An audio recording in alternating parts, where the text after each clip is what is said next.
ഓ അഗ്നി അഭിഷേകമേ, ഓ അഗ്നി അഭിഷേകമേ, കാറ്റായി വീശണമേ, തീക്കാറ്റായി വീശണമേ. നമുക്ക് തിരിച്ചു വരാം. വളരെ ശ്രദ്ധിക്കേണ്ട ഒരു കാര്യമാണ്. നമ്മൾ ഇന്ന് വരെ കേട്ട ടൈം ഷോർട്ടനിങ്ങിനേക്കാളും നമ്മൾ ഇന്ന് വരെ കേട്ട ലൈറ്റ് വെയ്റ്റിങ്ങിനേക്കാളും അതിൻ്റെ മദർ ഗ്രേസാണ് പറഞ്ഞുകൊണ്ടിരിക്കുന്നത്. വെച്ചാൽ അതിനൊക്കെ കാരണമാക്കുന്ന കാരണങ്ങളുണ്ട്. എന്താണ്? 3 പ്രോസസ്സാണ്. ഒരേ സമയം തന്നെ അടയാളം കാണിക്കണമെന്ന് എന്താ സംഭവിക്കേണ്ടത്? ദൈവനാമം മഹത്വപ്പെട്ടിരണം. ദൈവനാമം മഹത്വപ്പെടുമ്പോൾ എന്താ സംഭവിക്കേണ്ടത്? തിന്മയുടെ ശക്തി പുറന്തള്ളപ്പെടണം.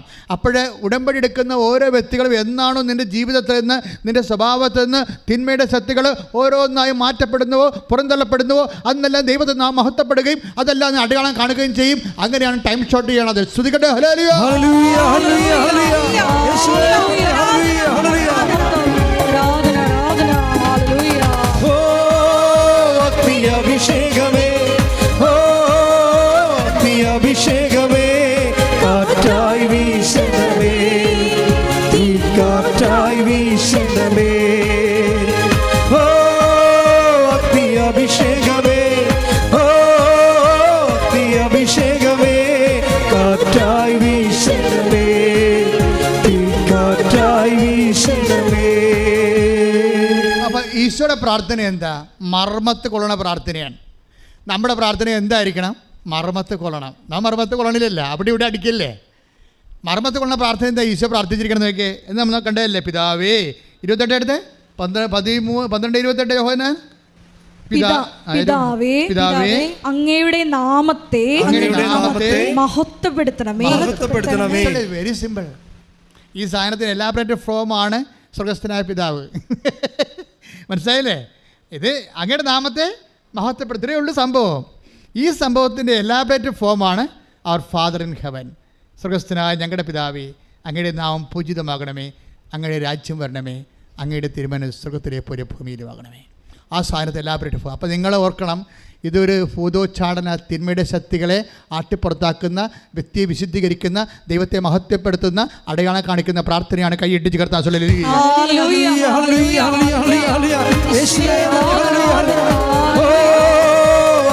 അഭിഷേകമേ, ഓ അഭിഷേകമേ, കാറ്റായി വീശണമേ, തീക്കാറ്റായി വീശണമേ. ഓ അഭിഷേകമേ, ഓ അഭിഷേകമേ, കാറ്റായി വീശണമേ, തീക്കാറ്റായി വീശണമേ. അതിൻ്റെ പരിണിത ഫലം എന്താണ്? ഈ തിന്മയെ ഉപേക്ഷിക്കുമ്പോൾ, സാത്താൻ പുറന്തള്ളപ്പെടുമ്പോൾ, ദൈവം മഹത്വപ്പെടുമ്പോൾ, തിന്മയെ ഉപേക്ഷിക്കുമ്പോൾ, ദൈവം മഹത്വപ്പെടുമ്പോൾ അതിൻ്റെ പരിണിത ഫലം എന്താണ്? അതാണ് യോഹന്നാന്റെ സുവിശേഷം 12:31. യോഹന്നാൻ 12:31. ഇപ്പോഴാണ് ഈ ലോകത്തിന്റെ ന്യായവിധി. Praise the Lord. പറഞ്ഞ ഇപ്പോഴാണ് ഈ ലോകത്തിന്റെ ന്യായവിധി. ഇപ്പോൾ ഈ ലോകത്തിന്റെ അധികാരി പുറന്തള്ളപ്പെടും. Praise the Lord. ഇത് വല്ലാത്തൊരു പറച്ചിലാണ്. കർത്താവ് പണ്ട് പറഞ്ഞിട്ടുണ്ട് 14:18. Take the word of God. യോഹന്നാൻ 14:17. ഈ സത്യാത്മാവിനെ സ്വീകരിക്കാൻ ലോകത്തിന് പറ്റത്തില്ല. ഏത് ലോകത്തിന്? ആഫ്രിക്കയ്ക്ക്, അമേരിക്കയ്ക്ക്? അതൊന്നുമല്ല, നമ്മളിലുള്ള ലോകാരൂപിക്ക്. മനസ്സിലായില്ലേ? 8:14 എടുത്ത് ശ്രുതികട. ഹല്ലേലൂയ, ഹല്ലേലൂയ, ഹല്ലേലൂയ, ഹല്ലേലൂയ, ഹല്ലേലൂയ. റോമ 8:14. ദൈവാത്മാവിനാൽ നയിക്കപ്പെടുന്നവരെല്ലാം. ദൈവാത്മാവിനാൽ നയിക്കപ്പെടുന്നവരെല്ലാം ദൈവത്തിന്റെ പുത്രന്മാരാണ്. ക്ലിയർ ആയല്ലേ? എന്താ പറഞ്ഞിരിക്കുന്ന വചനം? ദൈവാത്മനാ. പറഞ്ഞേ. ദൈവാത്മാവിനാൽ നയിക്കപ്പെടുന്നവരെല്ലാം ദൈവത്തിന്റെ പുത്രന്മാരാണ്.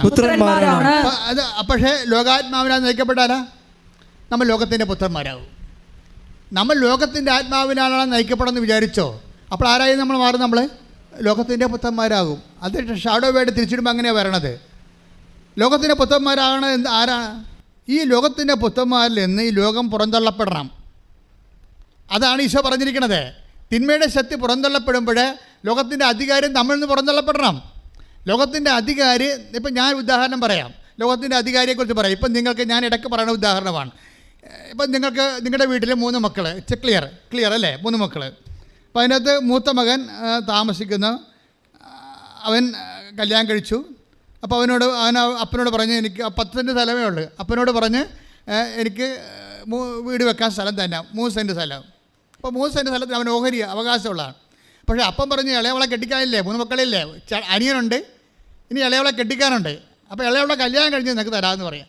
അപ്പോൾ ഇപ്പം പോയി ചിറ്റവന്മാരെ കണ്ട് വാട്ടിസൊക്കെ വാങ്ങിച്ചു കൊടുക്കും. ചിറ്റവന്മാർക്കും എല്ലാവർക്കും കള്ളൊക്കെ വാങ്ങിച്ചു കൊടുത്ത് അപ്പോൾ അവരെ സെറ്റാക്കിയിട്ട് അവർ ചിറ്റപ്പന്മാർ വന്ന് പറയും, ചേട്ടനോട് പറയും, ചേട്ടാ എന്താ പരിപാടിയാണ്, അവന് ലോൺ കിട്ടണ്ടേ, അവന് സാലറി സർട്ടിഫിക്കറ്റ്, ഇപ്പം അവൻ പഠിച്ച് ജോലി വാങ്ങിച്ചു, ഇനി അവന് ഒരു സാലറി സർട്ടിഫിക്കറ്റ് കിട്ടണമെങ്കിൽ അവന് ലോൺ കിട്ടണ്ടേ. അപ്പോൾ ലോൺ കിട്ടണമെങ്കിൽ അവൻ്റെ പേര് സ്ഥലം വേണ്ടേ, ചേട്ടൻ കണ്ട് എഴുതി കൊടുക്കാൻ പറയും. അപ്പോൾ എല്ലാവരും വളഞ്ഞു വെച്ച് ഈ മനുഷ്യനെ ആക്രമിക്കണ കാരണം അത് എഴുതി കൊടുത്തു. എത്ര സെൻറ്റ് കൊടുത്ത്? 3 സെൻറ്റ് കൊടുത്തു. ക്ലിയർ, കുഴപ്പമില്ല. അപ്പോൾ അവന് തറക്കല്ലിട്ട് പെര വെച്ചു കഴിഞ്ഞപ്പോൾ ആ 3 സെൻറ്റിൻ്റെ അരികിൽ അവൻ പെര വെച്ചു. വല്ല കുഴപ്പമുണ്ടായി അതിൻ്റെ അകത്തെ? ഒരു കുഴപ്പമില്ല. പക്ഷെ ഒരു കുഴപ്പമുണ്ട്. എന്താ കാര്യം? ഈ പന്നി പുറത്തോട്ടിറങ്ങാൻ എങ്ങോട്ടോ ഇറങ്ങും. അവനെ 3 സെൻറ്റ് അരികിലാണ്, അവന് ബാക്കി സ്ഥലം ബാക്കിലിട്ടിരിക്കുകയാണ്, അവന് കഴുകാനും എടുക്കാനും മറ്റ് സംഭവത്തിൽ. ഇവൻ്റെ ഈ സ്ഥലം ഇവിടെ വന്നിരിക്കുന്നത് ഈ 3 സെൻറ്റിൻ്റെ ഫ്രണ്ടിലാണ്. അതായത് നമ്മൾ മുമ്പോട്ട് ഇറങ്ങി പുറത്തോട്ട് ഇറങ്ങി പോകുന്നതിൻ്റെ അരികിൽ കൊണ്ട് വന്നിരിക്കുകയാണ്. ഇവനെങ്ങോട്ട് പുറത്തോട്ട് ഇറങ്ങും, ഇങ്ങോട്ട് ഇറങ്ങാൻ പറ്റത്തുള്ളൂ. ആ സ്ഥലം ആരെടുക്കുമോ? അനിയൻ്റെ സ്ഥലമാണത്. അതാരെടുക്കും? അത് ഇവൻ്റെ കസ്റ്റഡിയിൽ കൊടുക്കാതെ തന്നെ ഇവന് കിട്ടും. എന്താ കാര്യം? ഇവന് ഇറങ്ങാനുള്ള സ്ഥലമല്ലേ, അവന് മുളകുണക്കാനും മീനുണക്കാനും ഒക്കെ ഉള്ള സ്ഥലമായിട്ട് മാറ്റും. ആരുടെ സ്ഥലമാണത്? തന്ത്രപൂർവ്വം അനിയൻ്റെ സ്ഥലം അടിച്ചു മാറ്റിക്കണവൻ. അവന് വേണമെങ്കിൽ, അവന് മര്യാദ ഉണ്ടെങ്കിൽ അവന് ഇറക്കി വീട് വെക്കാം. അപ്പോൾ അനിയന് ആ സ്ഥലം വേറെ ഒരു വീട് വെക്കാൻ പറ്റും. അനിയനെ കൊണ്ട് അവനെ വീട് വെപ്പിക്കാതിരിക്കാൻ വേണ്ടി അരിയിൽ കൊണ്ടുവന്ന് അനിയൻ്റെ സ്ഥലം എന്നാൽ കൈകേറിയിട്ടില്ല. പക്ഷേ അനിയനെ അവിടെ വീട് വെക്കാൻ പറ്റുമോ? വീട് വെക്കാൻ പറ്റത്തില്ല. ഇതുപോലെ അമുക്കിക്കളയും. ഇതിനാണ് ലോകാരൂപി എന്ന് പറയണത്. മനസ്സിലായില്ലേ? ഈ ലോകാരൂപി സഹോദര സ്നേഹമില്ലാത്ത, സഹോദരനെ വഞ്ചിക്കുന്ന, വീട്ടിൽ നിർത്തി തന്നെ അവനെ പൊളിക്കുന്ന സംഭവമില്ല, ജീവനോടെ പൊളിക്കുന്ന. ഈ പശു അറവക്കാർ ചെയ്യണത് ചത്ത് കഴിഞ്ഞാൽ പശുവിനെ പൊളിക്കത്തുള്ളൂ. ചില അറവക്കാർ വീട്ടിൽ നിർത്തി ജീവനോടെ അനിയന്മാരെ പൊളിക്കും, അല്ലെങ്കിൽ ചേട്ടന്മാരെ പൊളിക്കും. ഇതിനാണ് ലോകാരൂപി എന്ന് പറയണത്. ഈ ലോകാരൂപിയെ പുറന്തല്ലാതെ നിന്റെ ഉടമ്പടി വേഗത്തില്ല. ദൈവ പൈതലെ സ്തുതിക്കട്ടെ.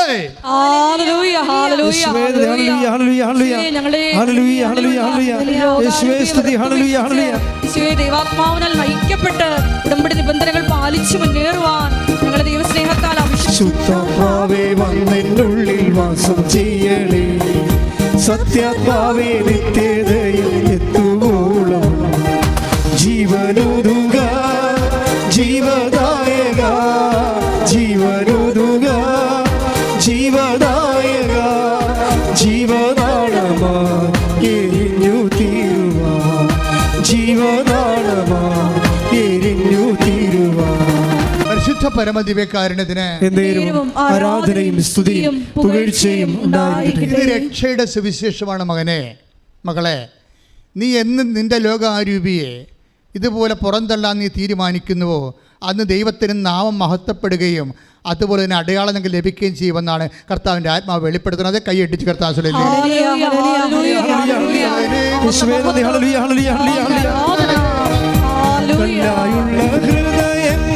ഒരുക്കിടണേ, ഹല്ലേലൂയ ഗീതം പാടാൻ ഒരുക്കിടണേ, കല്ലായുള്ള ഹൃദയങ്ങൾ ഒരുക്കിടണേ, ഹല്ലേലൂയ ഗീതം പാടാൻ ഒരുക്കിടണേ, ജീവനുതുക ജീവദായക, ജീവനാളമായി എരിഞ്ഞു തീരുവാ.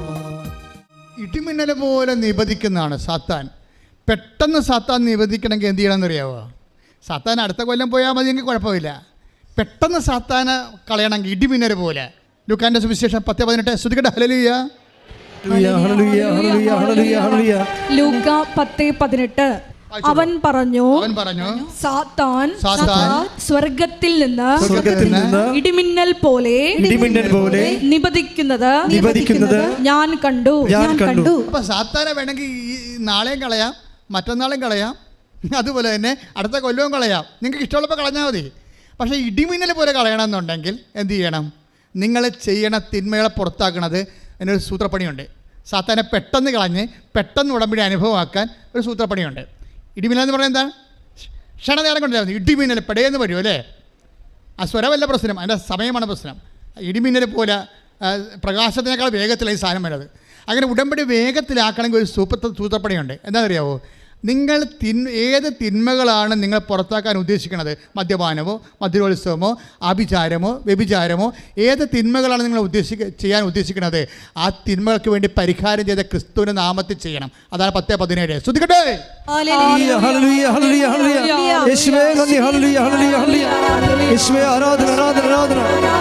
Luka 10:17. Take the word of God. 72 പേരും 72 പേരും സന്തോഷത്തോടെ തിരിച്ചു വന്ന് പറഞ്ഞു, കർത്താവേ, നിന്റെ നാമത്തിൽ പിശാചുക്കൾ പോലും ഞങ്ങൾക്ക് കീഴ്പ്പെടുന്നു.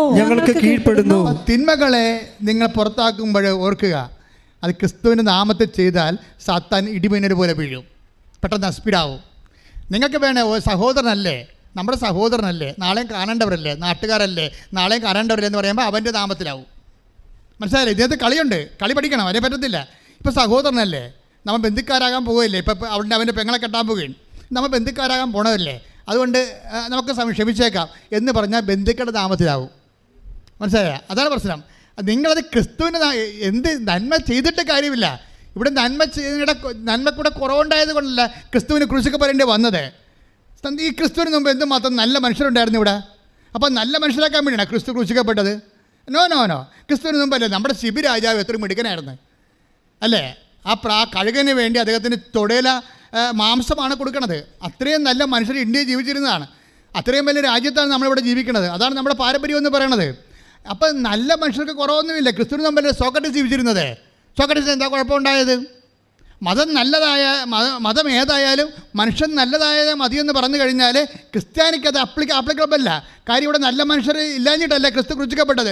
ക്രിസ്തു ക്രൂശിക്കപ്പെട്ടത് ഞാനും നീയും പാപിയായതുകൊണ്ടും നിത്യജീവൻ നഷ്ടപ്പെട്ടതുകൊണ്ടും പാപത്തിന് പരിഹാരം ചെയ്യാൻ അവന് മാത്രം അധികാരമുള്ളത് കൊണ്ടും അത് ആ അവകാശത്തിൽ അവനത് പരിഹാരം ചെയ്തപ്പോൾ ആ പരിഹാരത്തെ ദൈവം സ്വീകരിച്ചുകൊണ്ട് മരണത്തെ ജയിച്ച് അവൻ ഉയർത്തെഴുന്നേൽപ്പിച്ചപ്പോൾ അവൻ്റെ ഉയർപ്പിൽ പങ്കാളിത്തം നമുക്ക് ലഭിക്കുമ്പോൾ, അവൻ വിശ്വസിക്കുമ്പോൾ നമുക്ക് പങ്കാളിത്തം ലഭിക്കുമ്പോൾ, അവൻ ഉയർപ്പിൽ പങ്കാളിത്തം ലഭിക്കുമ്പോൾ നമ്മൾ നിത്യമായി ജീവിക്കാൻ വേണ്ടിയാണ് ക്രിസ്തു ക്രൂശിക്കപ്പെട്ടതെങ്കിൽ എൻ്റെ ദൈവ പൈതലെ ക്രിസ്തുവിന് വേണ്ടി ജീവിക്കാൻ വേണ്ടി ഈ തിന്മകളെ ഉപേക്ഷിച്ചുകൊണ്ട് ക്രിസ്തുവിന്റെ പുനരുത്ഥാനത്തെ ഏറ്റുപറഞ്ഞുകൊണ്ട് നിത്യജീവൻ പ്രാപിക്കാൻ ക്രിസ്തുവിന് വിശ്വസിക്കുന്നുവെങ്കിൽ ആ വിശ്വാസം തന്നെയാണ് സത്താനെ പുറന്തള്ളുന്ന വിശ്വാസം. ആ വിശ്വാസം തന്നെയാണ് തിന്മകളിൽ നിന്ന് നന്മകളെ നയിക്കുന്നതെങ്കിൽ നമ്മൾ വിശ്വസിക്കുന്നത് ക്രിസ്തുവിന്റെ പുനരുത്ഥാനത്തിലാണ്. ദിശിത്ത വേണ്ടി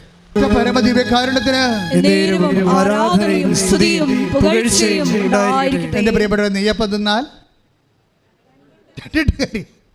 അതുപോലെ തന്നെയാണ് ഈ തിന്മകളുടെ ശക്തികളെ നമ്മുടെ ജീവിതത്തിൽ നമ്മൾ പുറന്തള്ളുമ്പോൾ ആരുടെ നാമത്തിൽ? ക്രിസ്തുവിൻ്റെ നാമത്തിൽ. അപ്പോൾ എന്നാ സംഭവിക്കും? ദൈവം മഹത്വപ്പെടും. അപ്പോൾ എന്ത് സംഭവിക്കും? നമുക്ക് അടയാളം കിട്ടും. പക്ഷേ അടയാളം കിട്ടണ ഒരു കാര്യമല്ല, 2 കാര്യം കൊണ്ട് നടക്കുകയില്ല. എന്താ സംഭവിക്കണത്? നിങ്ങൾ അടയാളം കണ്ടത് കൊണ്ടല്ല, മറിച്ച് നിങ്ങളുടെ പേരുകൾ. അതായത് 10:20 ലൂക്കാന്റെ സുവിശേഷം. ശ്രദ്ധിക്കട്ടെ. ഹല്ലേലൂയ.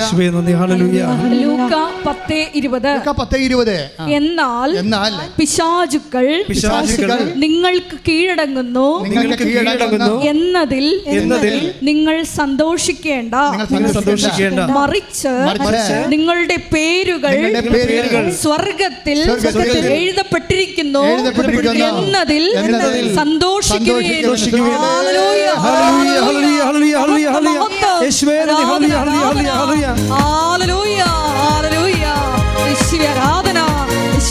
ഞങ്ങളെ ഓരോരുത്തരെയും അവിടുത്തെ തെരഞ്ഞെടുക്കപ്പെട്ട യേശു കർത്താവ് ജീവിക്കുന്നു. ഹല്ലേലൂയ, ജയം ഹല്ലേലൂയ. യേശു കർത്താവ് ജീവിക്കുന്നു. യേശു കർത്താവ് ജീവിക്കുന്നു. പരമദിവ്യകാരുണ്യത്തിന് ആരാധനയും സ്തുതിയും പുകഴ്ചയും ഉണ്ടായിരിക്കട്ടെ. അവിടെ ഇതിൻ്റെ ഒരു എക്വേഷൻ എന്താണ്? ഓരോ അടയാളങ്ങൾ ലഭിക്കുമ്പോഴും അതിനർത്ഥം എന്താണ്? ഓരോ സമയം ദൈവം മഹത്വപ്പെട്ടിട്ടുണ്ടെന്ന് അർത്ഥം. ഓരോ മഹത്വം പ്രാപിക്കുമ്പോഴും ഓരോ തിന്മകൾ നിങ്ങളുടെ ഉള്ളിൽ നിന്ന് പിന്തള്ളപ്പെടുന്ന അർത്ഥം. ഓരോ തിന്മകൾ പിന്തള്ളപ്പെടുകയും ഓരോ സമയം ദൈവം മഹത്വപ്പെടുകയും ഓരോ അടയാളം കാണിക്കുകയും ചെയ്യുമ്പോൾ അടയാളം മാത്രമല്ല കാണിക്കുന്നത്, നിങ്ങളുടെ പേരുകളെ സ്വർഗത്തിൽ അടയാളപ്പെടുത്തിയിരിക്കുന്ന കൈയടിച്ച്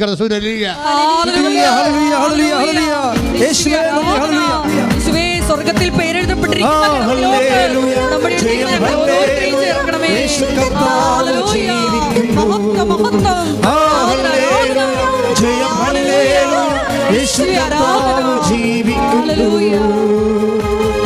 പരിശുദ്ധ പരമദിവ്യകാരുണ്യത്തിന് ഇതാണ് ലോകത്തിൻ്റെ മേലുള്ള വിജയമെന്ന് പറയണത്. അത് എങ്ങനെ കിട്ടണത്? വിശ്വാസത്തിൻ്റെ സാധ്യതയാണ്. അതാണ് 1 യോഹന്നാൻ 5:7. എന്തെന്നാൽ ദൈവത്തിൽ നിന്ന് ജനിച്ച ഏവനും ലോകത്തെ കീഴടക്കുന്നു. ലോകത്തിന്മേലുള്ള വിജയം ഇതാണ് നമ്മുടെ വിശ്വാസം. വിശ്വാസം മൂലമാണ് നമ്മൾ ക്രിസ്തു നേടിയെടുത്ത കൃപയിൽ പങ്കാളിയാകുന്നത്. ക്രിസ്തു നേടിയെടുത്ത കൃപയിൽ പങ്കാളിയാകുമ്പോഴാണ് നമ്മൾക്ക് അടയാളം ലഭിക്കുന്നത്. അടയാളം ലഭിക്കുന്നവർ സംഭവിക്കുന്നത് എന്താണ്? അവർ ലോകത്തിൻ്റെ മേലെ വിജയം കൈവരിച്ചിരിക്കുന്നു. അപ്പോൾ ഒരേ സമയം തന്നെ ആത്മശക്തിയും അതേസമയം തന്നെ അടയാളവും നമുക്ക് ലഭിക്കുകയാണ് ഉടമ്പടിയിലൂടെ. അതായത് ഈ ലെവലിലായിക്കഴിഞ്ഞാൽ, ഇപ്പോൾ തന്നെ അഗസ്റ്റിൻ്റെ കാര്യം എടുക്കാം. അഗസ്റ്റിന് എന്താ സംഭവിച്ചിരിക്കുന്നത്? അഗസ്റ്റ് 3 ദിവസം പ്രാർത്ഥിച്ചത് എന്താണ്? കർത്താവിനോട് പ്രാർത്ഥിച്ചത് എന്താണ്? കർത്താവേ, ഞാൻ ഈ ജയിലിൽ നിന്ന് ഇറങ്ങിപ്പോകും, സമയത്തിന് മുമ്പ് ഇറങ്ങിപ്പോകും. കാര്യം പരിശുദ്ധാത്മാവ് എന്നോട് പറയുന്നുണ്ട്, നിനക്ക് ജാമ്യക്കാരും ഇല്ലെങ്കിലും, നിനക്ക് ജാമ്യം കിട്ടാൻ സാധ്യതയില്ലാത്ത സ്ഥലത്താണ് നീ കിടക്കണം, നിൻ്റെ കേസ് അങ്ങനെ കിടക്കണമെന്നുണ്ടെങ്കിലും ഞാൻ നിന്നെ ഈ ജയിലിൽ നിന്ന് ഇറക്കുമെന്ന് ആഗസ്റ്റിനോട് ഈശോ പറയുന്നുണ്ട്. അപ്പോൾ അങ്ങനെ പറയുമ്പോൾ അഗസ്റ്റിൻ പറഞ്ഞത് എന്താണെന്ന് അറിയാമോ? ഞാൻ ഇറങ്ങിപ്പോകുമ്പോൾ കർത്താവേ, നിൻ്റെ ഭക്തി പ്രസ്ഥാനമാണല്ല നിന്നെ ഇവിടെ എത്തിച്ചതെന്ന് എന്നെ ആക്ഷേപിച്ചവൻ ഞാൻ ഇറങ്ങിപ്പോകുമ്പോൾ ജയിലിൻ്റെ വാതിക്കൽ ഉണ്ടാകണം, അവൻ എന്നെ കാണണം. അങ്ങനെ നിന്റെ നാമം മഹത്വപ്പെടണമെന്ന് കൈയിട്ടിച്ച് കർത്താവ്.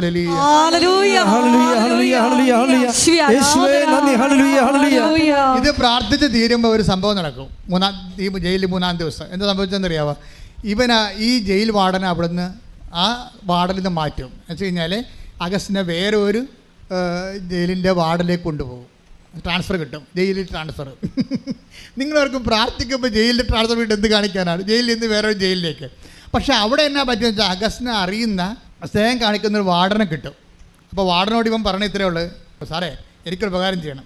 മറ്റേ സൂപ്രണ്ട് എൻ്റെ ഉടമ്പടി കാശുരം പിടിച്ചു വെച്ചിട്ടുണ്ട്. മറ്റേ സൂപ്രണ്ട് എൻ്റെ ഉടമ്പടി കൃപാസനം പത്രം മേടിച്ച് വെച്ചിട്ടുണ്ട്.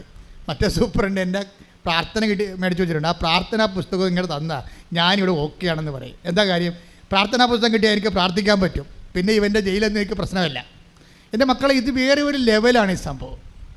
ഉടനെ ഈ സൂപ്രണ്ട് പോയി ആ പ്രാർത്ഥനാ പുസ്തകവും കൃപാസനം പത്രവും ഉടമ്പടി കാശുരവും കൊണ്ടുവന്ന് ഇവന് കൊടുക്കും. ഇവൻ ഉടനെ ഇവൻ്റെ സഹതടവുകാരുടെ കൂടെ ഈ സംഭവം പ്രാർത്ഥിക്കുകയും ഈ കൃപാസനം പത്രം വായിച്ച് ഇവരെ വിശദീകരിക്കണതാണ് പുള്ളിയുടെ പരിപാടി. അന്നത് മുഴുവനും ഇവൻ്റെ കൂടെ ഉള്ള, ഞാൻ നേരത്തെ പറഞ്ഞില്ലേ, മുസ്ലിംസിലാണ്, ഒരു ക്രിസ്ത്യാനി കൂടിയുണ്ട്. ഇവർക്കെല്ലാം കൃപാസനം പത്രം വായിച്ച് കൊടുക്കുകയും മനസ്സിലാക്കി കൊടുക്കുകയും ചെയ്യുന്നതാണ് ഇവൻ്റെ പരിപാടി. വേറെ ഒരു ആകുലതയുമില്ല. ബാക്കിയുള്ള ആകുലതയൊക്കെ കർത്താവിനെ ഏൽപ്പിച്ചിരിക്കുകയാണ്. ഒരു പ്രശ്നം പൊളിക്കില്ല. പക്ഷേ ഇത് കൊടുത്ത് ഇതുമായിട്ട് ജീവിക്കുമ്പോൾ അവർക്കറിയാം കാര്യം. ഈ അവിടെ എല്ലാം എല്ലാ ജയിലറയിലും മറ്റേ ക്യാമറ ഇരിപ്പുണ്ട്. അപ്പോൾ ഇവൻ രാത്രി 2 മണിക്കൊക്കെ മുട്ടയെന്ന് പ്രാർത്ഥിക്കുന്നുണ്ട് ഇതിൻ്റെ അകത്ത്, ഈ ജയിലിൻ്റെ അകത്ത്. എനിക്ക് ജയിലിൻ്റെ പുറത്തായിരുന്നപ്പോഴേ ഉപവസിക്കാനൊന്നും അധികം പറ്റിയിട്ടില്ല. ഇപ്പം നല്ല സമയമാണ് എനിക്ക് തോന്നിയെന്ന്. ജയിലില്ലേ ഇപ്പോൾ ഉപവസിക്കാമെന്നല്ല. അപ്പോൾ ചോറും കൊണ്ട് വരുമ്പോൾ പറയും, സാറേ എനിക്കിന്ന് ഉപവാസമാണെന്ന് പറയും. ഒരാൾ വിശ്വാസം ജീവിക്കുന്ന രീതി കണ്ടില്ലേ? ഒരാൾ വിശ്വാസം ജീവിക്കുന്ന രീതിയാണ് എനിക്ക്. അപ്പോൾ ആ മനുഷ്യനോട് ഉപവസിക്കുകയും ജയിലിൽ ഉപവസിച്ചു ഒരു ദിവസം. അപ്പോൾ അങ്ങനെ പുള്ളിയെ പ്രാർത്ഥിച്ചും കൃപാസന പത്രം പങ്കുവെച്ചും അങ്ങനെ ജീവിക്കാൻ അതിൻ്റെ അകത്ത്. പെട്ടെന്ന് അഗസ്റ്റിനോട് പറഞ്ഞു, നീ 7 to 10 ഡേറ്റിൽ നീ ഇറങ്ങിപ്പോകും. ആര്? ആത്മാവിനോട് പറയുകയാണ് 7 to 10 ജൂലൈ, ഈ മാസം ജൂലൈ 7-നും 10-നും ഇടയ്ക്ക് നീ ഇറങ്ങിപ്പോകും. അപ്പോൾ അഗസ്റ്റിന് ഒരു വാക്ക് പറഞ്ഞ്, ഞാൻ ഇറങ്ങിപ്പോകണമൊക്കെ ശരി, എനിക്ക് 2:30 ഇറങ്ങണം, അമ്മയെ പ്രത്യക്ഷപ്പെട്ട 2:30 ഈ മനുഷ്യൻ്റെ തലയിൽ പോയിരിക്കുന്ന സംഭവം കണ്ടില്ലേ? അപ്പോൾ നീ 7-നും 10-നും ഇടയ്ക്ക്, ജൂലൈ 7-ാം തീയതിയും 10-ാം തീയതിക്ക് ഇടയ്ക്ക് നീ ഇറങ്ങിപ്പോകുന്ന പരിശുദ്ധാത്മാവ് അറിവ് കൊടുക്കുമ്പോൾ അഗസ്റ്റിൻ പറയും, ഞാൻ ഇറങ്ങിപ്പോകണത് ശരി, പക്ഷേ എനിക്ക് പോകേണ്ടത് 2:30 മണിക്കാണ്. അമ്മ പ്രത്യക്ഷപ്പെട്ട 2:30 മണിക്കാണ്. എൻ്റെ മക്കളെ, ഇന്നത്തെ കാലത്ത് ഈ ഉടമ്പടിയുടെ ഒരു ലെവലിൽ പോകണമെന്ന് വെച്ച് കഴിഞ്ഞാൽ നിങ്ങൾക്കറിയാമല്ലോ, അമ്മയുടെ പ്രത്യക്ഷീകരണത്തിന് വേണ്ടി സ്ഥിരീകരണമായിട്ടാണ് ഉടമ്പടി തന്നിരിക്കുന്നത്. അതുകൊണ്ട് നമ്മൾ പ്രത്യക്ഷീകരണ പ്രാർത്ഥന ചെല്ലാൻ കാര്യം. ആ പ്രത്യക്ഷീകരണ പ്രാർത്ഥനയും അമ്മയുടെ ഈ നിങ്ങളെ കൃപാസനം പത്രം കൊടുത്തിട്ട് പറയണത് എന്താണ്? അമ്മയുടെ പ്രത്യക്ഷീകരണത്തെക്കുറിച്ചാണ് നിങ്ങൾ പറയേണ്ടത്. അതുകൊണ്ട് ആമിനെ പറയണത്, ഞാൻ വന്ന എല്ലാവരോടും മാതാവിനെക്കുറിച്ചും പ്രത്യക്ഷീകരണത്തെക്കുറിച്ചും പറഞ്ഞ് ബോധ്യപ്പെടുത്തിയിട്ടാണ് ഞാൻ പത്രം കൊടുക്കണമെന്ന് പറയണത്. ഈ മനുഷ്യന്മാരൊക്കെ എന്തെല്ലാം അപകടം പിടിച്ച സ്ഥലങ്ങളിലാണ് കർത്താവിൻ്റെ സുവിശേഷം ചെയ്യണത്. അപ്പോൾ അതുകൊണ്ട് ഇത് കേൾക്കുന്ന എല്ലാവരും എന്തെല്ലാം കേട്ടാലും നിങ്ങൾ പ്രാർത്ഥിക്കേണ്ട ഒരു പ്രാർത്ഥനയുണ്ട്. എന്താണ്? അപ്പാ, ഈശോനെപ്പോലെ ഞാൻ പ്രാർത്ഥിക്കുന്നു, അപ്പാ അങ്ങയുടെ നാമത്തെ മഹത്വപ്പെടുത്തണമേ. അപ്പാ, അമ്മയെപ്പോലെ ഞാൻ പ്രാർത്ഥിക്കുന്നു, ഈശോയുടെ നാമത്തെ മഹത്വപ്പെടുത്തിക്കൊണ്ട് സുവിശേഷമേകാൻ വേണ്ടി എന്നെ അഭിഷേകം ചെയ്യണമേ. അങ്ങനെ നീ പ്രാർത്ഥിച്ചു കഴിയുമ്പോൾ നീ ദൈവത്തിൻ്റെ സ്വന്തമായി മാറും. ദൈവത്തിൻ്റെ സ്വന്തമായി മാറിയ ദൈവ പൈതലായി മാറും. ദൈവ പൈതലായി മാറിയാൽ പിന്നെ എല്ലാം നിനക്ക് അവകാശമായി മാറുകയാണ്. അല്ല, നീ ഇപ്പോൾ വേറൊരു വ്യക്തിയായിട്ട് നിൽക്കുന്നിടത്തോളം കാലം ദൈവത്തിന് നിന്നെ സഹായിക്കുന്നതിന് പരിമിതികളുണ്ട്. പക്ഷെ നീ ദൈവത്തിൻ്റെ സ്വന്തം മകനായി മകളായി മാറുന്ന മക്കളാണെങ്കിൽ ആരാണെന്ന് അവകാശിക്കട്ടെ. ശ്രദ്ധിക്കട്ടെ. യേശുവേ നന്ദി, യേശുവേ സ്തുതി. ഹല്ലേലൂയ, ഹല്ലേലൂയ, ഹല്ലേലൂയ. റോമ 8:17 നാം മക്കളെങ്കിൽ അവകാശികളുമാണ് ദൈവത്തിന്റെ അവകാശികളും ക്രിസ്തുവിന്റെ കൂട്ടവകാശികളും. ദൈവത്തിന്റെ നാം മക്കളെങ്കിൽ അവകാശികളാണ്, ദൈവത്തിന്റെ അവകാശികളും ക്രിസ്തുവിന്റെ കൂട്ടവകാശികളും. ക്രിസ്തുവിന്റെ കൂട്ടവകാശം എന്ന് പറയുമ്പോൾ എന്നാ ഉദ്ദേശിക്കുന്നത്? എന്തെന്നാൽ, അതായത് ക്രിസ്തുവിന്റെ കൂട്ടവകാശികൾ എന്ന് പറയുമ്പോഴേ ഉദ്ദേശിക്കുന്നത് അവൻ്റെ കൃപയുടെ കൂട്ടവകാശികൾ എന്നാണ്. മനസ്സിലായില്ലേ? മക്കളെങ്കിൽ അവകാശികളാണ്, ദൈവത്തിൻ്റെ അവകാശികളും പിന്നെ ആരാണ്? ക്രിസ്തുവിൻ്റെ കൂട്ടവകാശികളും. നമുക്ക് രണ്ട് ആനുകൂല്യമാണ് ലഭിക്കുന്നത്. പൈതലെന്ന് പറയുമ്പോൾ ഒരേ സമയം തന്നെ ദൈവത്തിൻ്റെ അവകാശികളും, ദൈവത്തെ അവകാശമായി നൽകിപ്പിക്കാൻ നിത്യതയാണ് ഉദ്ദേശിക്കുന്നത്. ദൈവത്തിൻ്റെ അവകാശം എന്ന് പറയുമ്പോൾ നിത്യതയാണ് ഉദ്ദേശിക്കുന്നത്. ക്രിസ്തുവിൻ്റെ കൂട്ടവകാശികൾ എന്ന് പറയുമ്പോൾ കൃപയാണ് ഉദ്ദേശിക്കുന്നത്. എന്താ കാര്യം? അവൻ്റെ നാമത്തിൽ വിശ്വസിക്കുന്നവർക്കെല്ലാം പറഞ്ഞേ, അവന്റെ നാമത്തിൽ വിശ്വസിക്കുന്നവർക്കെല്ലാം കൃപയ്ക്ക് മേൽ കൃപ ലഭിച്ചിരിക്കുന്നു. അവന്റെ നാമത്തിൽ വിശ്വസിക്കുന്നവർക്കെല്ലാം കൃപയ്ക്ക് മേൽ കൃപ ലഭിച്ചിരിക്കുന്നു. ഈ ക്രിസ്തുവിന്റെ കൂട്ടവകാശികൾ, take the word of God, ദൈവത്തിന്റെ അവകാശികളും ക്രിസ്തുവിന്റെ കൂട്ടവകാശികൾ. അപ്പോൾ അതെന്താണെന്ന് അച്ഛൻ പറഞ്ഞത്? അത് അവന്റെ നാമത്തിൽ വിശ്വസിക്കുന്നവർക്കെല്ലാം. യോഹന്നാൻ 1:12 തന്നെ സ്വീകരിച്ചവർക്കെല്ലാം, തന്റെ നാമത്തിൽ വിശ്വസിക്കുന്നവർക്കെല്ലാം ദൈവമക്കളാകാൻ അവൻ കഴിവ് നൽകി. നമുക്ക് ദൈവത്തിന്റെ അവകാശികൾ എന്ന് പറയുമ്പോൾ ഒന്ന് ദൈവമക്കളാകാനുള്ള കഴിവാണ്. അത് നമുക്ക് കിട്ടുന്ന അവകാശം നിത്യതയാണ്. പിന്നെ എന്താ? ക്രിസ്തുവിന്റെ കുട്ടവകാശികൾ എന്ന് പറഞ്ഞിരിക്കുമ്പോൾ എന്താ ലഭിക്കുന്നത്? യോഹന്നാൻ 1:16 ലഭിക്കുന്നത്. Take the word of God. സ്തുതിക്കട്ടെ. ഹല്ലേലൂയ. യോഹന്നാൻ 1:16 അവന്റെ പൂർണ്ണതയിൽ നിന്ന് നാം എല്ലാം കൃപയ്ക്കുമേൽ കൃപ സ്വീകരിച്ചിരിക്കുന്നു. ഗ്രേസ് അപ്പോൺ ഗ്രേസ്, കൃപയ്ക്ക് മേൽ കൃപ. Praise the Lord.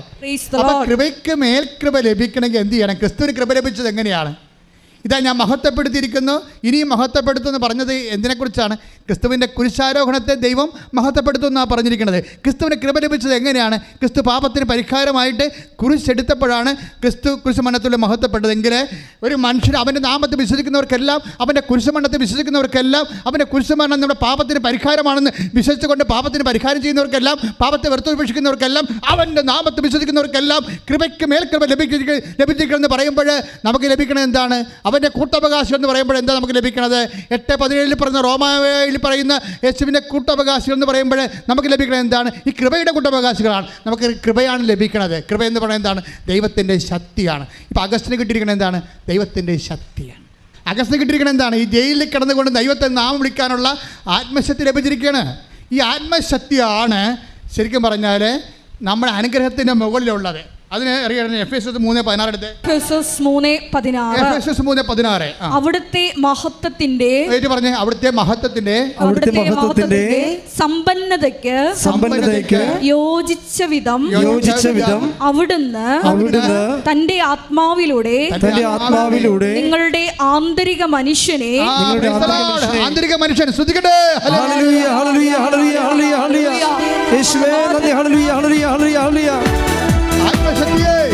ആത്മശക്തിയെ ഇറങ്ങി എന്നിൽ വാ, ഇറങ്ങി ഇറങ്ങി എന്നിൽ വാ, മഴ പോലെ പെയ്തിറങ്ങി വാ, മഴ പോലെ പെയ്തിറങ്ങി വാ.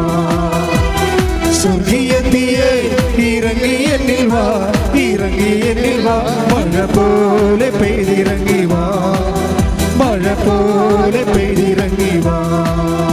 പരിശുദ്ധ പരമദിവ്യകാരുണ്യത്തിന് ആരാധനയും സ്തുതിയും പുകഴ്ചയും ഉണ്ടായിരിക്കട്ടെ. ദൈവനാമം മഹത്വപ്പെട്ട് കഴിയുമ്പോൾ നമുക്ക് ലഭിക്കണത് എന്താണ്? ആത്മശക്തിയാണ്.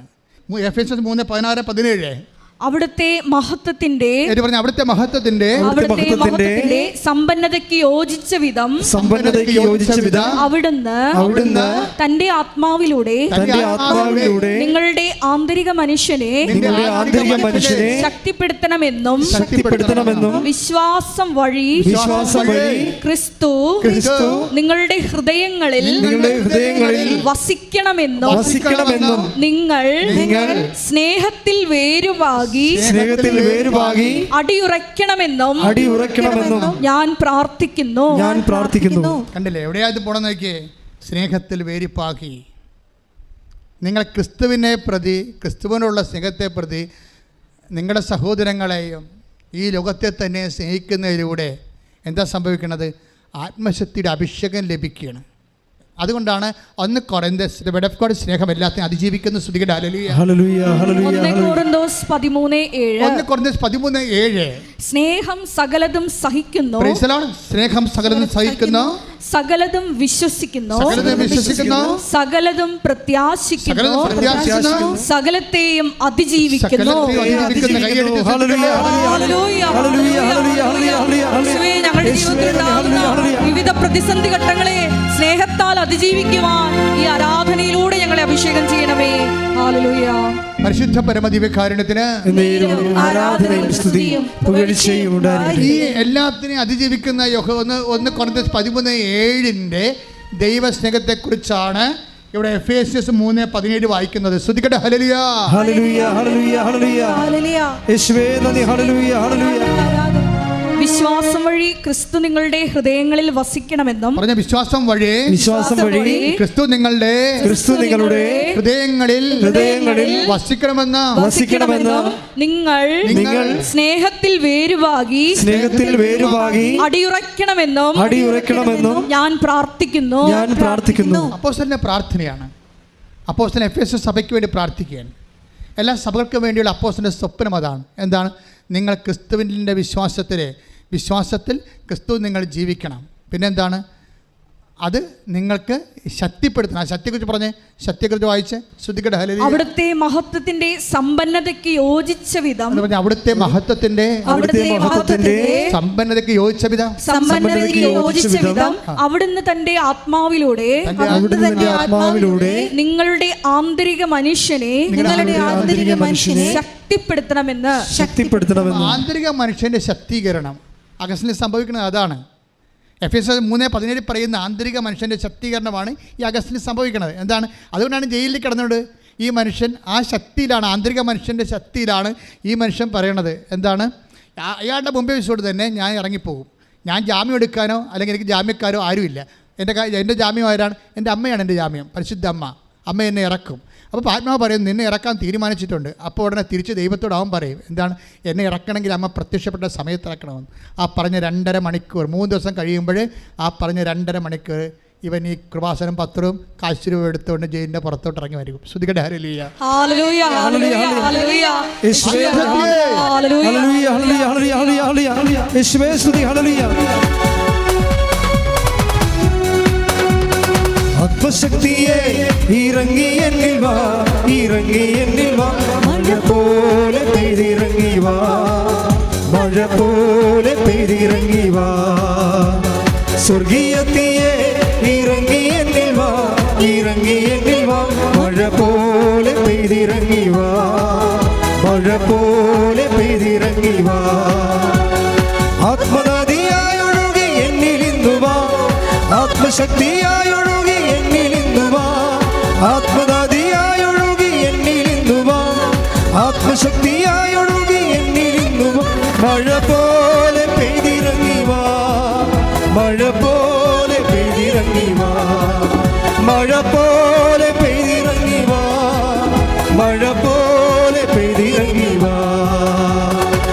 സർവശക്തിയെ ഇറങ്ങി എന്നിൽ വാ, ഇറങ്ങി എന്നിൽ വാ. മഴ പോലെ പെയ്തിറങ്ങി വാ, മഴ പോലെ പെയ്തിറങ്ങി വാ. സ്വർഗീയത്തിയെ ഇറങ്ങി എന്നിൽ വാ, ഇറങ്ങി എന്നിൽ വാ. മഴ പോലെ പെയ്തിറങ്ങി വാ, മഴ പോലെ പെയ്തിറങ്ങി വാ. രോഗസൗഖ്യ പ്രാർത്ഥന. ഓൺലൈനിലുള്ളവരും ജാഗ്രതയോടെ കർത്താവിൻ്റെ കൃപ സ്വീകരിക്കാൻ വേണ്ടി മനസ്സിനെ ഒരുക്കുക. സ്വർഗത്തിൻ്റെ രഹസ്യങ്ങൾ ഒന്നൊന്നായി ആത്മാവ് വെളിപ്പെടുത്തിക്കൊണ്ട് നമ്മുടെ വീണ്ടെടുപ്പിൻ്റെ സമയത്തെ ചുരുക്കിക്കൊണ്ടിരിക്കുകയാണ്. ഇനി നീ അധിക കാലം കരയേണ്ടി വരത്തില്ല. നിന്റെ കണ്ണിനെ തുടച്ച് നീക്കുന്നതിന് ദൈവത്തിൻ്റെ മഹത്വത്തിൻ്റെ സമയം അമ്മയുടെ മാധ്യസ്ഥയിൽ കുറിക്കപ്പെട്ടിരിക്കുന്നു. ശ്രദ്ധിക്കട്ടെ. ഹല്ലേലൂയ, ഹല്ലേലൂയ, ഹല്ലേലൂയ, ഹല്ലേലൂയ. യേശുവേ ആരാധന, ആരാധന, ആരാധന. ഹല്ലേലൂയ, ഹല്ലേലൂയ, ഹല്ലേലൂയ. നന്ദി, യേശുവേ ആരാധന. ഹല്ലേലൂയ. എൻ്റെ പ്രിയപ്പെട്ടവരെ, അച്ഛൻ ഓരോ രോഗം ഈശോ കാണിച്ചു തരുന്ന അനുസരിച്ചുകൊണ്ടും മനസ്സിൽ എന്നെ തോന്നിപ്പിക്കുന്ന അനുസരിച്ച് കൊണ്ടും പ്രാർത്ഥിക്കും.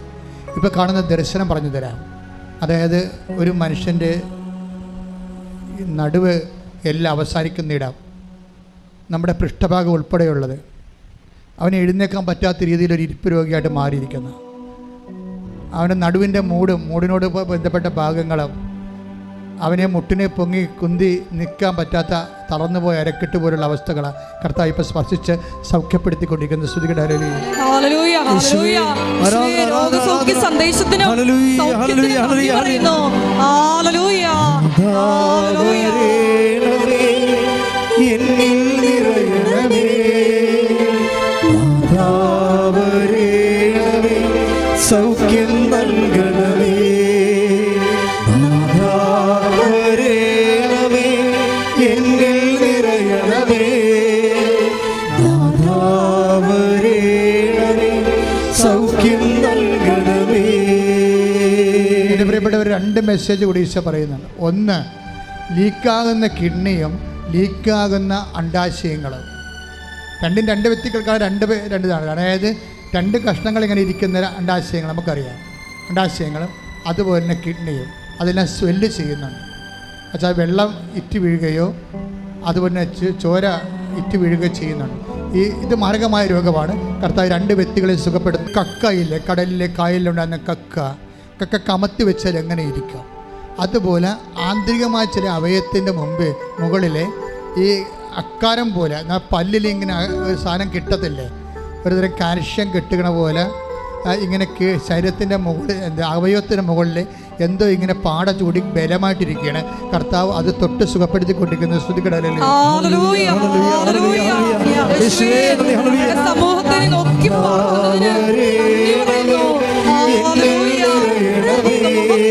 ആരാധന, ആരാധന. സൗഖ്യം നൽകണമേ, നാഥാവരേണമേ, എന്നിൽ നിറയണമേ, നാഥാവരേണമേ, സൗഖ്യം നൽകണമേ. നമ്മുടെ ചീനവലയുടെ തട്ടിൽ നിന്ന് മീൻ കിട്ടുമ്പോൾ നമ്മളൊരു കൊല്ലി കൊണ്ട് അല്ലെങ്കിൽ കോരി ഒരു സാധനം മീൻ പുറത്തെടുക്കത്തില്ലേ, അതുപോലെ ഒരു കാഴ്ചയാണ്. ചീനവലയാണെന്നൊന്നും അച്ഛനെ അറിയത്തില്ല. ഇവിടുത്തെ മെയിൻ പ്രോബ്ലം എന്ന് പറയുന്നത് വലത് കൈയുടെ ഭുജങ്ങൾ, ബലമുള്ള മനുഷ്യൻ വലത് കൈയുടെ ഭുജങ്ങൾ തളർന്നിട്ട് ആ ജോലി കൈകൊണ്ട് ചെയ്യുന്ന ജോലി ചെയ്യാൻ പറ്റാത്ത അവസ്ഥയിലേക്ക് മാറുന്നു. ആ വ്യക്തിയെ കർത്താവ് സ്പർശിച്ചു കൊണ്ടിരിക്കുന്നു. സ്തുതിക്കട്ടെ. ഹല്ലേലൂയ, ഹല്ലേലൂയ, ഹല്ലേലൂയ. യേശുവേ നന്ദി. ഹല്ലേലൂയ. ആരാധന, ആരാധന. നാഥാവരേണമേ, എന്നിൽ നിറയണമേ, മഹത്വം. ആരാധന, നാഥാവരേണമേ, സൗഖ്യം നൽകണമേ. നാഥാവരേണമേ, എന്നിൽ നിറയണമേ, നാഥാവരേണമേ, സൗഖ്യം നൽകണമേ. ശരീരത്തിൻ്റെ കക്ഷഭാഗങ്ങളിലും പിന്നീട് കക്ഷത്തിൻ്റെ പുറത്തും ഇതുപോലെ വെളുത്ത മുഴകൾ പോലെ, കുഞ്ഞു കുഞ്ഞു വെളുത്ത മുഴകൾ പോലെ പുറ്റുപോലെ പിടിച്ചു വരുന്ന വ്യക്തിയാണ്. ആ വ്യക്തിയെ കർത്താവ് സ്പർശിക്കുന്നു. അതുപോലെ തന്നെ അതിൻ്റെ കൂടെയുള്ള ഇരട്ട മെസ്സേജാണ്. അതിൻ്റെ കൂടെയുള്ള കത്തി കൊണ്ട് നാം മീൻ വെട്ടുന്ന കത്തുകൊണ്ട് ആരെങ്കിലും വൈരാഗ്യം കൊണ്ട് വൈരകിപ്പോയിട്ടുണ്ടെങ്കിൽ അവരോട് ഹൃദയപൂർവ്വം ക്ഷമിച്ച് ആക്രമിച്ചിട്ടുള്ളവർ മാനസാന്തരപ്പെടാനും കർത്താവ് ആവശ്യപ്പെടുന്നുണ്ട്. ശ്രദ്ധിക്കട്ടെ. ഹല്ലേലൂയ. ഹല്ലേലൂയ, ഹല്ലേലൂയ, ഹല്ലേലൂയ. യേശുവേ, ഞങ്ങളുടെ സമൂഹത്തെ നീ വിശുദ്ധീകരിക്കുന്ന നന്ദി പറയുന്നു. Hallelujah, hallelujah. ആരാധന, ഹല്ലേലൂയ. യേശുവേ, ആരാധന. ഹല്ലേലൂയ. പരിശുദ്ധ പരമദിവ്യകാരുണ്യത്തിന് ആരാധനയും സ്തുതിയും പുകഴ്ചയും ഉണ്ടായിരിക്കട്ടെ. സ്വകാര്യ സ്ഥലങ്ങളുടെ വീക്കങ്ങളും നീരുവീക്കങ്ങളും അതുപോലെ അലർജി രോഗങ്ങളെയും കർത്താവ് കർത്താവ് സ്പർശിക്കുന്നതിന് വേണ്ടി സുഖപ്പെടുത്താൻ വേണ്ടി ശക്തമായി പ്രാർത്ഥിക്കട്ടെ. ശ്രദ്ധിക്കട്ടെ. ഹല്ലേലൂയ.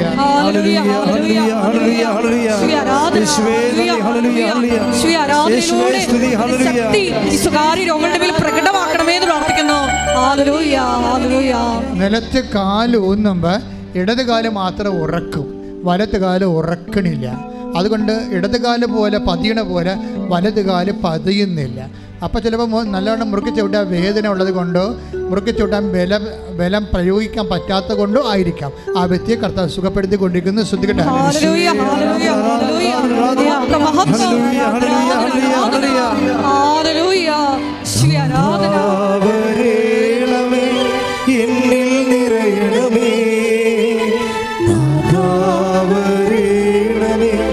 സൗഖ്യം നൽകണമേ. കണ്ണിന് കാഴ്ചക്കുറവുള്ളവരെ, കണ്ണ് കരുകരിക്കുന്നവരെ, കണ്ണ് മങ്ങുന്നവരെ രണ്ട് കൈകളും കണ്ണിൽ വെച്ചുകൊണ്ട് സ്തുതിക്കട്ടെ. ഹല്ലേലൂയ. ഹല്ലേലൂയ, ഹല്ലേലൂയ. വരേണമേ, എന്നിൽ നിറയണമേ. വരേണമേ, സൗഖ്യം നൽകണമേ. ഓൺലൈനിൽ പ്രാർത്ഥിക്കുന്നവരെ ശ്രദ്ധിക്കേണ്ടതാണ്. പല്ല് വല്ലാതെ ഇങ്ങനെ കൊഴിഞ്ഞു പോകും. കുറേ വേദനയെടുത്ത് നടക്കും, പിന്നീട് ഒന്നും കഴിക്കാൻ പറ്റത്തില്ല, പിന്നീട് അത് കൊഴിഞ്ഞു പോകും. എന്താണ് രോഗമെന്ന് വ്യക്തമല്ല. കർത്താവ് കീഴ്മോണകളെ കർത്താവ് സ്പർശിച്ച് സൗഖ്യത്തിലേക്ക് നയിച്ചു കൊടുക്കുന്ന. ശ്രദ്ധിക്കട്ടെ. ഹല്ലേലൂയ.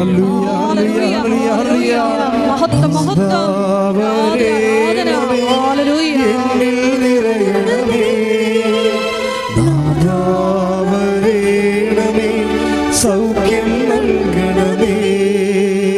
രണ്ട് കൈകളാ ശിരസിൽ വെക്കുക. തീർത്ഥാടനത്തിലുള്ളവരും ഓൺലൈനിൽ പ്രാർത്ഥിക്കുന്നവരും നിങ്ങളുടെ രണ്ട് കൈകളും ശിരസിൽ വെക്കുക. ഉച്ച മുതൽ ഉള്ളംകാല് വരെയുള്ള വിവിധ രോഗങ്ങളുടെ മേൽ ദൈവിക ആധിപത്യത്തിന് വേണ്ടി പ്രാർത്ഥിക്കുന്ന സമയമാണ്. പരിശുദ്ധ അമ്മയും മാലാഖമാരും രക്തസാക്ഷികളും വിശുദ്ധ രക്തസാക്ഷികളും നമുക്ക് വേണ്ടി പ്രാർത്ഥിക്കുന്ന സമയമാണ്. ഭാഷാപരം കിട്ടുന്നവർ ഭാഷാപരത്തെ പ്രാർത്ഥിക്കട്ടെ. ശ്രദ്ധിക്കട്ടെ. ഹല്ലേലൂയ. വിശുദ്ധ പൗരോഹിത്യത്തെ മഹത്വപ്പെടുത്തണമേ. കർത്താവേ, സഭയിലുള്ള സാന്നിധ്യത്തെ പ്രകടമാക്കണമേ. കർത്താവേ, നിന്റെ നാമത്തെ മഹത്വപ്പെടുത്തണമേ. കർത്താവേ, നിന്റെ സാന്നിധ്യത്തെ പ്രകടമാക്കണമേ. കർത്താവേ, നിന്റെ വിശുദ്ധ പൗരോഹിത്യത്തെ മഹത്വപ്പെടുത്തണമേ. കർത്താവേ, സഭയിലുള്ള സാന്നിധ്യം പ്രകടമാക്കണമേ. അപ്പാ, സ്വർഗീയപ്പാ, അങ്ങനെ പുത്രന്റെ നാമത്തില്, യേശു ക്രിസ്തുവിന്റെ നാമത്തില് നിന്റെ കൈകൾ നീട്ടണമേ. അപ്പാ, സ്വർഗീയപ്പാ, നിന്റെ പുത്രനായ യേശു ക്രിസ്തുവിന്റെ നാമത്തില് എല്ലാ ഭൂഖണ്ഡങ്ങളിലും രാജ്യങ്ങളിലും സംസ്ഥാനങ്ങളിലും ഓരോ ഭവനങ്ങളിലും കൃപാസനത്തിൽ ഇപ്പോൾ പ്രാർത്ഥിക്കുന്ന അങ്ങയുടെ മക്കളുടെ മേൽ നിന്റെ വിശുദ്ധമായ രക്തത്താൽ വീണ്ടെടുത്ത മക്കളുടെ മേൽ, നിന്റെ വിശുദ്ധമായ രക്തത്താൽ വീണ്ടെടുത്തപ്പോൾ മക്കളുടെ മേൽ നിന്നെ വിശ്വസിച്ചുകൊണ്ട് സ്വർഗരാജ്യത്തിന്റെ അവകാശങ്ങളുടെ നിന്റെ നാമത്തിന്റെ മഹത്വത്തിനായി നീ തിരഞ്ഞെടുത്ത മക്കളുടെ മേൽ അവരുടെ അവകാശം ഓഹരിയാകുന്ന അടയാളം കൊണ്ട് അവരെ സ്ഥിരീകരിക്കണമേ അപ്പാ, അവരെ സ്ഥിരീകരിക്കണമേ അപ്പാ. ശ്രുതിക്കട്ടെ.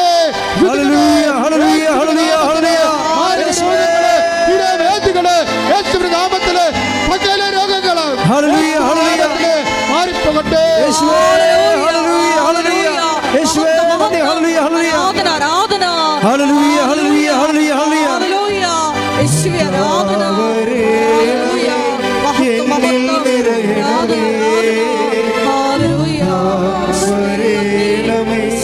സൗഖ്യം നൽകണമേ.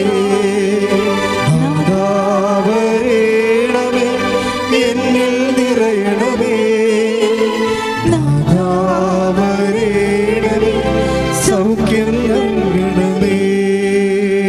എൻ്റെ ദൈവപ്രിയപ്പ, ഇതിലെ 3 കലാശാലങ്ങളിൽ നമ്മൾ പ്രാർത്ഥിക്കേണ്ടതുണ്ട്. ഒന്ന്, ചുണ്ട് തടിച്ചു വരുന്നവര്, ചുണ്ട് വല്ലാണ്ട് തടിച്ചു വരുന്നവര്. ചിലപ്പോൾ ഓറൽ ക്യാൻസർ ആകാം, അതുപോലെ തന്നെ ഇടത് ബ്രസ്റ്റിൻ്റെ താഴെ പള്ളയ്ക്ക് പൊക്കിൻ്റെ ഇടത് വശത്ത് എപ്പോഴും പൊള്ളുന്ന പോലെ വേദന ഉള്ളവർ അവരവിടെ സമർപ്പിച്ചുകൊണ്ട് ഇപ്പോൾ കൈവച്ച് പ്രാർത്ഥിക്കേണ്ടതാണ്. അതുപോലെ ബ്രസ്റ്റ് ക്യാൻസർ ഉള്ളവരും ഇടത് ബ്രസ്റ്റ് താഴെ കരളിന് വീക്കമുള്ളവരും അവിടെ എല്ലാം കൈകൾ വെച്ചുകൊണ്ട് ഇടിമിന്നൽ പോലെ ശ്രദ്ധിക്കട്ടെ ശ്രദ്ധിക്കട്ടെ ശ്രദ്ധിക്കട്ടെ ശ്രദ്ധിക്കട്ടെ.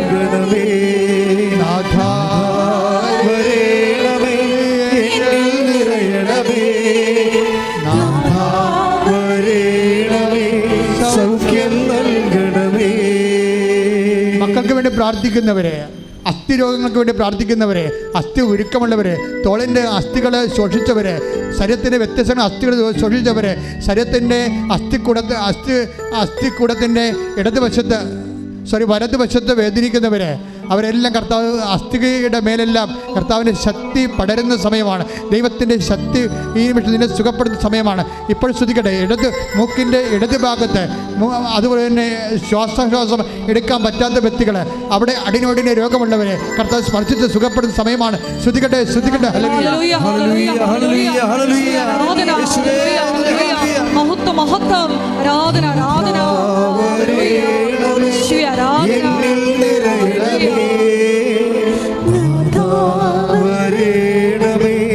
സൗഖ്യം നൽകണമേ, വരണമേ, വരണമേ, എന്നിൽ നിറയണമേ, വരണമേ, സൗഖ്യം നൽകണമേ. എൻ്റെ മക്കളെ മൗനമായി മുട്ടി നിൽക്കുക.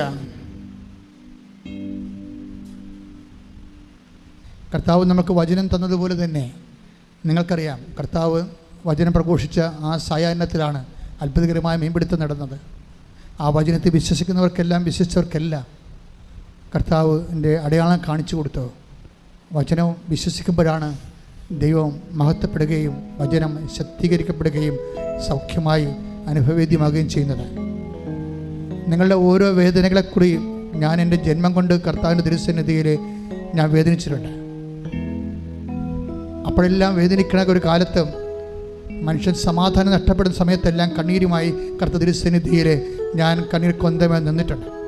അപ്പോഴെല്ലാം കർത്താവ് തന്നിട്ടുള്ള പരിശുദ്ധാത്മാവിൻ്റെ പോംവഴികളാണ് നമുക്കിന്ന് ഉടമ്പടി പ്രാർത്ഥനയായിട്ടും ആരാധനയായിട്ടും ഒക്കെ നമ്മളിന്ന് അനുഭവിക്കുന്നുണ്ടെങ്കിൽ ആ നല്ല ദൈവം തന്നെയാണ് ഇപ്പം നിങ്ങളുടെ ഓരോരുത്തരുടെ കൂടെ അരികിൽ നിൽക്കുന്നത്.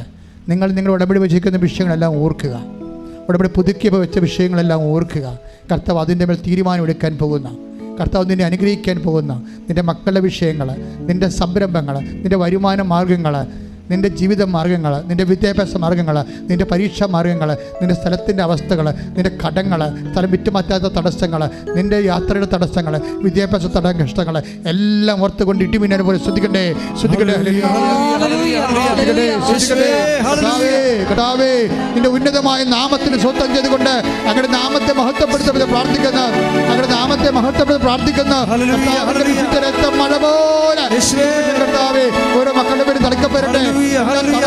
ദോഷങ്ങള് ഈ ധ്യാനം എവിടെയല്ല എപ്പോഴെല്ലാം ആരെല്ലാം കൂടുന്നുവോ ലോകവ്യാപകമായ രീതിയിൽ ഈ ധ്യാനം കൂടുന്ന മക്കളുടെ പേരെല്ലാം, എല്ലാ കുടുംബങ്ങളുടെ പേരെല്ലാം, ജീവിത സംഘടനകളുടെ പേരെല്ലാം, സാമ്പത്തിക കടകളുടെ പേരെല്ലാം, അവരുടെ മക്കളുടെ ദുർനടപ്പിന്റെ പേരെല്ലാം, പൈസാശക്തിയുടെ പേരെല്ലാം, ഒട്ടിച്ചത്തിന്റെ പേരെല്ലാം, എല്ലാ തരത്തിലുള്ള പേരാളുകളുടെ പേരും യേശുവിന്റെ രക്തം പടരട്ടെ. മാർഗ രോഗങ്ങൾ, തീരാവേദികൾ, ജീവിത ദുരിതങ്ങള്, ജീവിത തടസ്സങ്ങള് യേശു ക്രിസ്തു നാമത്തില് മാറിപ്പോകട്ടെ. ഹല്ലേലൂയ ഹല്ലേലൂയ ഹല്ലേലൂയ ഹല്ലേലൂയ യേശുവേ നന്ദി. ഹല്ലേലൂയ ഹല്ലേലൂയ ഹല്ലേലൂയ ഹല്ലേലൂയ യേശുവേ ആരാധന. അച്ഛൻ ഇവിടെ ഓർക്കാത്ത വിഷയങ്ങൾ എൻ്റെ മക്കള് പരിശുദ്ധമായ മാധ്യസ്ഥതയിൽ ഈശോയ്ക്ക് ഏൽപ്പിക്കുക. ഉടമ്പടി ചെയ്യാൻ പോകുന്നവരാകാം, ഉടമ്പടി വെച്ച വിഷയമാകാം, പുതുക്കിയ വിഷയമാകാം. അച്ഛനിവിടെ ഓർക്കാത്ത വിഷയങ്ങൾ, ഇനി ഉടമ്പടി വെക്കാൻ മറന്നുപോയ വിഷയങ്ങൾ എല്ലാം ഇപ്പോഴും സമർപ്പിച്ച് പ്രാർത്ഥിക്കേണ്ട വിഷയങ്ങളാണ്. അപകടങ്ങളിലൊക്കെ പെട്ടുപോയിട്ട് തളർന്നുപോയവർക്ക് വേണ്ടി ഇപ്പോൾ പ്രാർത്ഥിക്കുക. ഇരിപ്പ് രോഗികളായിപ്പോയവർ, ഓപ്പറേഷനിലെ അകത്ത് പ്ലേറ്റ് ഇട്ടിരിക്കുന്നവർ, അകത്ത് കമ്പി ഇട്ടിരിക്കുന്നവർ, എടുക്കാൻ പറ്റാത്ത രീതിയിൽ, നടക്കാൻ പറ്റാത്ത രീതിയിൽ ജീവിതം ഇരുട്ടലായിപ്പോയവർ, അമ്മയെ കണ്ണീരോടെ പ്രാർത്ഥിക്കുന്നു. അമ്മ ഇപ്പോഴും അവരുടെ അടുത്ത് ചെല്ലണം. കിടപ്പ് രോഗികളൊക്കെ അവർക്ക് ആവതില്ല. അവർ മറ്റവരുടെ സഹായം കൊണ്ട് അവർ ജീവിക്കുകയും അവരെ നോക്കുന്നവരും മാനസികമായി തളർന്നിരിക്കുന്നു, പണപരമായി തളർന്നിരിക്കുന്നു. അമ്മേ എല്ലാവരെയും അമ്മ സ്പർശിക്കാൻ ഈശോയുടെ ഈ നിമിഷം മാധ്യസ്ഥം വഹിക്കണമേ. Praise the Lord. എൻ്റെ മക്കളുടെ 41 വയസ്സായിട്ടുള്ള മക്കളൊക്കെ ഇന്നലെ കല്യാണത്തിന് ഇതുവരെ കല്യാണം കിട്ടാതെ വന്നിട്ടുണ്ടായിരുന്നു. എനിക്ക് വല്ലാത്ത വിഷമം തോന്നി. ആ വിഷയമൊക്കെ വീട്ടും ഇപ്പോൾ എടുക്കണം. നമ്മൾ 30 വയസ്സിന് മേലുള്ള എല്ലാവരെയും നമ്മൾ അൽത്താരയിൽ ഓർക്കുന്നു. 30 വയസ്സ് മേലുള്ളവർക്ക് ജീവിത പങ്കാളിയെ കിട്ടാത്തവർ നിങ്ങളുടെ സ്വന്തമാണെന്ന് ഓർത്തുകൊണ്ട് അവർക്ക് വേണ്ടി പ്രാർത്ഥിക്കണം. വല്ലവരുടെയും വിഷയമാണ് എന്ന് വിചാരിക്കരുത്. അവർ കെട്ടാതെ നിൽക്കുന്നത് നമുക്ക് എന്താണെന്ന് വിചാരിച്ചാൽ അതിൻ്റെ അർത്ഥം നിനക്ക് ദൈവസ്നേഹമില്ലെന്നാണ്. നിനക്ക് ദൈവസ്നേഹമില്ലെങ്കിൽ നിനക്ക് ദൈവത്തിന് ശക്തി പങ്കാളിത്തമില്ലെന്നാണ് ഇന്നത്തെ വചനത്തിൻ്റെ വെളിപാട്. അത് ഓർത്തേക്കണം. അവരുടെ വിഷയങ്ങളെല്ലാം നമ്മുടെ വിഷയങ്ങളാണ്. കല്യാണം കഴിക്കാൻ നിൽക്കുന്ന മക്കൾ, വീട് സ്ഥലവുമില്ലാത്തവരെ, സ്ഥലമുണ്ട് വീടില്ലാത്തവർ, കുറഞ്ഞ വീട്ടിൽ താമസിക്കുന്നവർ, പാകോടമ്പടി നടക്കാത്ത കാരണം ആർക്കും ഒന്നും കിട്ടാതിരിക്കുന്നവർ, തർക്കപ്പുരയിടത്തിൽ താമസിക്കുന്നവർ, കേസിലകപ്പെട്ടവർ, അവരുടെ മേലെല്ലാം ദൈവമല്ലാതെ അവർക്ക് ആരുമില്ല. പക്ഷെ ദൈവം അവർക്കുണ്ട്, പരിശുദ്ധ അമ്മ അവർക്കുണ്ട്. സമയമായില്ല എന്ന് പറഞ്ഞാലും യേശുവിനോട് അവൻ പറയണ പോലെ ചെയ്തുകൊണ്ട് ജീവിക്കുമ്പോൾ, ഉടമ്പടി എടുത്ത് ജീവിക്കുമ്പോൾ ദൈവിക ഇടപെടലുണ്ടാകുമെന്ന് നമുക്ക് ഉറപ്പ് നൽകിയത് അമ്മയാണ്. ശ്രദ്ധിക്കട്ടെ.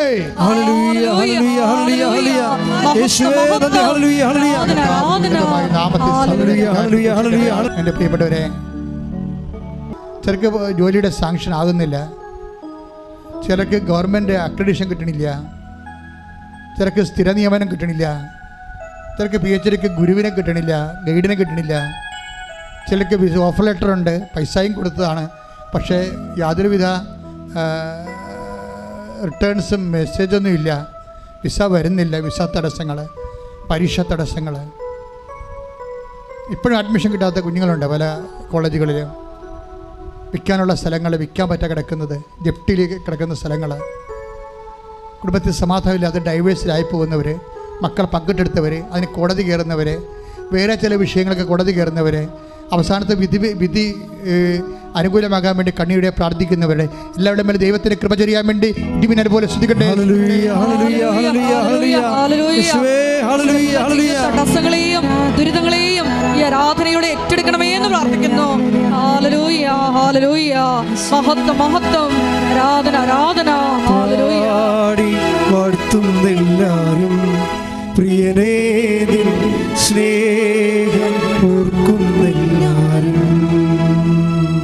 ഒരിക്കൽ കൂടി മരിയൻ ഉടമ്പടിയിൽ സമർപ്പിച്ചിരിക്കുന്ന വിഷയങ്ങളെല്ലാം, ഉടമ്പടി പുതുക്കി സമർപ്പിച്ചിരിക്കുന്ന വിഷയങ്ങളെല്ലാം, ഒപ്പം തന്നെ നമ്മുടെ ജീവിതത്തിൽ നൊമ്പരപ്പെടുത്തുന്ന വിഷയങ്ങളെല്ലാം ദൈവമാതാവിൻ്റെ മധ്യസ്ഥയിൽ ദിവ്യകാരുണ്യ സന്നിധിയിൽ സമർപ്പിച്ച് പ്രാർത്ഥിക്കാം.